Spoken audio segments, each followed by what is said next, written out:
माननीय अध्यक्ष महोदय, आपल्याला कल्पना आहे की दिनांक 1 मे 2026 रोजी पुणे जिल्ह्यातल्या नसरापूर इथे एक अतिशय वाईट घटना घडली होती, ज्यामध्ये 3 वर्षाच्या एका मुलीवर अत्याचार केला आणि तिची हत्या करण्यात आली होती। 2 मे 2026 रोजी यात FIR दाखल झाला आणि तात्काळ आरोपीला अटक करण्यात आली। यामध्ये केवळ 14 दिवसांमध्ये 16 मे 2026ला पोलिसांनी आरोपपत्र दाखल केलं। त्यानंतर 28 मे 2026 रोजी माननीय न्यायालयासमोर आरोप निश्चिती झाली।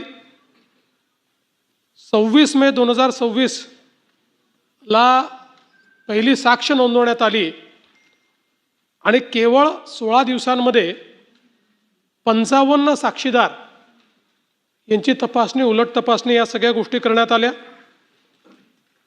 त्यानंतर 25 जून 2026 सदर आरोपीला त्या ठिकाणी दोषी म्हणून जाहीर केलं। म्हणजे जवळपास घटना घडल्यानंतर 55व्या दिवशी न्यायालयाने त्याला दोषी ठरवलं आणि त्यानंतर 29 जून म्हणजे आज आरोपीला तिहेरी फाशीची शिक्षा ही न्यायालयाने दिलेली आहे। केवळ 29 दिवसामध्ये 55 साक्षीदार तपासून सर्व प्रक्रिया पूर्ण होऊन या ठिकाणी ही फाशीची शिक्षा झाली आहे। मी या निमित्ताने न्यायालयाचे विशेष आभार मानतो।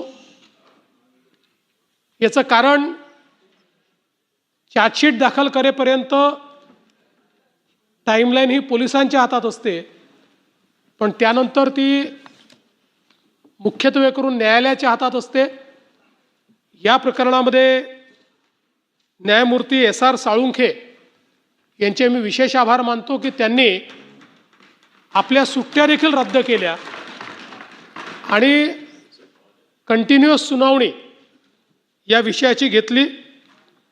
खरं म्हणजे अशा प्रकारच्या नराधमांवर आपल्याला जर कारवाई करायची असेल आणि त्याचा जरब बसवायचा असेल तर वेळेत न्याय मिळणं हे अत्यंत गरजेचं आहे।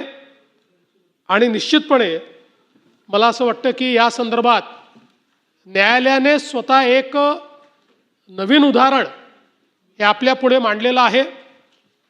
मी पुणे ग्रामीणचे SP संदीप सिंग गिल आणि त्यांच्या अधीनस्थ जेवढे अधिकारी यामध्ये काम करत होते, कर्मचारी काम करत होते, त्यांचे अभिनंदन करीन, कारण त्यांनी अतिशय चांगल्या पद्धतीनं पुरावा जमा केला आणि सगळे पुरावे योग्य पद्धतीनं त्या ठिकाणी ॲप्रिशिएट झाले।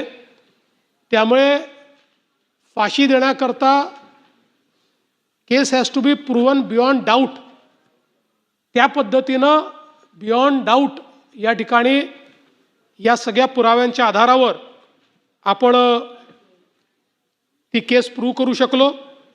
विशेष सरकारी वकील श्री अजय मिसर यांनी देखील अतिशय चांगल्या पद्धतीनं या केसमध्ये कारवाई केली आणि त्यातून एक नवीन बेंचमार्क तयार झालेला आहे।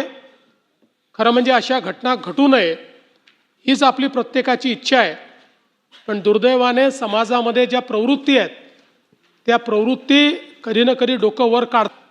त्यामुळे आता या केसमुळे आपल्याला एक अनुभव आलेला आहे की जर वेगाने काम करायचं ठरवलं तर अशा नराधमांना अगदी कमीत कमी वेळेमध्ये म्हणजे 2 महिन्याच्या आत 59 दिवसांमध्ये देखील फाशीपर्यंत पोचवता येतं। आणि म्हणून मी न्यायालय, प्रॉसिक्युशन, आपले वकील, आपले पोलीस या सगळ्यांचं अभिनंदन करतो आणि जे पीडित आहेत त्या पीडितांचे जे काही पालक आहेत, छोटीशी मुलगी होती, पण त्यांच्या पालकांचं दुःख जर आपण कमी करू शकत नाही पण निश्चितपणे त्यांनाही या गोष्टीचं समाधान असेल की अशा प्रकारच्या नराधमाला तिहेरी फाशीची शिक्षा ही न्यायालयाने या ठिकाणी दिलेली आहे आणि पुढेही अशाच पद्धतीनं वेगानं काम करण्याचा प्रयत्न